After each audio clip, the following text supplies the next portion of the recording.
Have you ever wondered how some athletes have this self-confidence, this unwavering belief in themselves? And maybe you want the same exact thing, that despite what circumstances you go through, you come out on top, you have mental clarity, and you feel empowered to work hard, be motivated, and continue down the path? Well, in this video, I'm going to give you the super simple 5-step system for building this unwavering self-confidence. If you're an athlete with big goals and dreams, this video is for you. So who am I to even be telling you this? Well, I'm Coach D. I've been a performance coach for over 10 years, 13 years to be exact. I've coached hundreds on top of hundreds of athletes, from youth to Division I full scholarship athletes to pros in hockey, pros in football, for sports teams. I mean, you name it. I pretty much trained that type of athlete. I've helped lots of parents build this self-confidence and the beliefs in their kids so their kids are empowered for the rest of their life. I help athletes just like you develop a sense of confidence and action to accomplish your biggest dreams. And I myself was an athlete. Okay, I was a Division I recruited athlete. Ended up breaking my ankle my senior year, falling into a depression.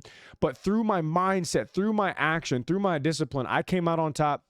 Went and played college football, won a few championships, and got a degree in psychology. So that's who I am. And if you feel like that's enough credibility to listen to me, well, then keep watching the video. So one of the biggest problems with building self-confidence in athletes is we think that by just training more, we're going to build confidence. We think by just being mentally tough, we're going to build more self-confidence.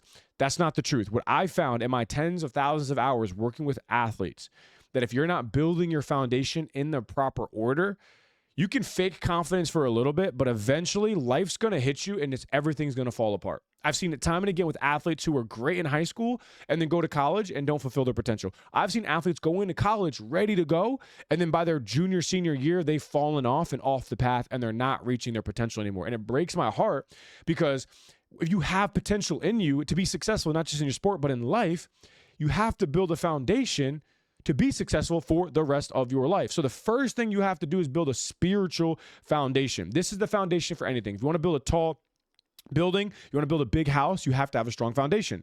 Okay, the wider and stronger the foundation, the taller the peak. So think of this foundation as the foundation for your maximum potential in sports and in life. And that first foundation is spiritual. This is uncovering your identity, your calling under God, and putting your confidence in faith.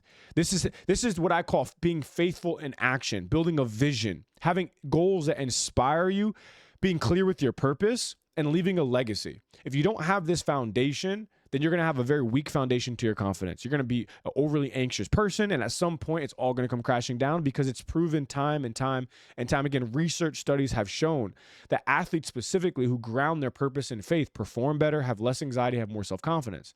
Time and time again, it's a no-brainer. But you have to build this spiritual foundation in your athletics through your prayer, through your devotions, through your journaling, and seeing things through the lens of a bigger picture. You build this foundation, you'll build an unwavering sense of self-confidence.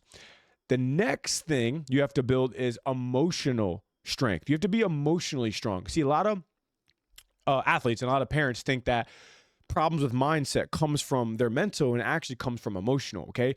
Emotions come first and then thoughts come. It's not the other way around. Emotions come and then thoughts come. So building this emotional strength and being emotionally mature not only helps you in your sport to deal with circumstances, whether it's good or bad, it helps you in school, helps you in your personal life, it helps you in your career down the road, guys, because you have a life to live. You're not just an athlete, you're a human being. So building this emotional maturity is something I wish I built, because it would help me keep my composure when I was playing. But I was emotionally a wreck because growing up, I never built emotional maturity. And this went into my marriage. This went into my relationship, something I'm still working on. And a lot of coaches out there, a lot of you guys are dealing with bad coaches. It's because they're emotionally immature. They're emotionally unhealthy. So if you yourself can see this and grow this, you'll be a better leader. You'll be a better teammate. You'll be a better performer. This is like being resilient. Okay, controlling the things that you can control. You're processing, managing disappointment, navigating team dynamics or coaching dynamics, harnessing your anxiety, your fear, and your nerves. You have to build this next after the spiritual foundation if you want to believe in yourself. This is what professional athletes invest so much money and so much time in, with mental performance coaches, sports psychologists, therapists, counselors. This is the work that they do to help them perform at their top level. And you guys in high school and college have to be doing the same thing with someone that understands sport dynamics. After that, it's your relational strength, okay? Being strong in your relationships. the relationship first and foremost with yourself and building a strong relationship with yourself, then with your family, and then having strong relationships with your friends who are going to uplift you and empower you, who really challenge you and push you to be your best. This is going to allow you to do things like handle conflict better with teammates and coaches, have a better, healthy relationship with yourself so you're not self-sabotaging yourself, procrastinating, having vices or bad habits or bad standards that's keeping you stuck, that's keeping you down. Family dynamics, because your family dynamics is going to affect you in your performance, especially if you're in high school living with mom and dad. If your relationship with your family isn't great, you're going to take that into your performance.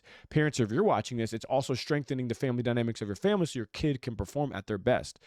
Having the skills of a reliant teammate, so the relationship with your teammates are strong. And having what I call future-focused friendships that allow you to grow, enable you to grow. This is the next area that you have to strengthen yourself in order to perform at your highest level. Now, what most people think about when they think about confidence, when they think about growing, is the mental. They think about the mental and they think about the physical. But these things come after these. So the very next thing is the mental. It's strengthening your mindset. Your mindset is more of your perspective and how you perceive things and perceive events. And it's your way of thinking and where you're bringing your mind. It's why in the Bible, God tells us to take every thought captive, because not every thought is going to help us. Some thoughts hinder us. So the mental piece is things like conquering your self-doubt by the way you're thinking and by the way you're acting. You want to build a mindset. You only build mindset through action, okay? Silencing your inner critic. Some of you guys are overly critical on yourselves, thriving through setbacks. Some of you guys bring yourself down because you're trying to be perfect. When you fail, and then you lose motivation and you lose inspiration, okay? Again, overcoming perfectionism. So you have to build this mental strength. The mental strength is how you're perceiving the world around you, but in order to do this, you have to take action. You have to do it. You have to practice it. Having a strong mindset doesn't just happen. It's not a book that you can just read. It's not something that your parents can just send you Instagram posts on. It doesn't work like that. It only works through consistent action, persistent action, and accountability, and being intentional about this. And then the last thing, what most athletes spend time doing, most parents spend the most money investing in, and I know this because I've coached hundreds of athletes who've paid me hundreds, if not thousands of dollars to train their kids in speed and strength and agility. But then it's the physical: speed, change of direction, explosiveness, strength, endurance, prehab, core, all the above, right? Then it's the physical. But the physical piece is the cherry on top. It's the icing on the cake. It's the extra advantage. See, you can be an athlete who doesn't have it all physically together. I mean, look at some pros that play in the NFL, the NBA. They aren't the most physically gifted. Some of them, like, there are other players out there who have more physical talent, but where did they fall short? They fell short on all these other things. So even as an athlete, you can reach a higher potential even if you don't have all the physical intangibles, because some athletes find a way to make it to the top of the top, even though they ran slow 40-yard dash times, even though their hitting velocity was, kind of subpar, kind of average, even though physically they didn't have all the just best and top numbers, they still found a way to perform the best. They were consistent. They were reliable. They showed up. Why? Because they had these other areas taken care of. It's also why some athletes are so physically gifted and so physically talented, fast, strong. Oh my gosh. And then they never reach their potential because they didn't build the foundations. So guys, if you want to build this unwavering sense of confidence in yourself and a belief in yourself, you have to build in these 5 areas. Okay. So if you found this video helpful, if you're a parent watching this or an athlete saying, yes, I want to do this, well, how do I do this?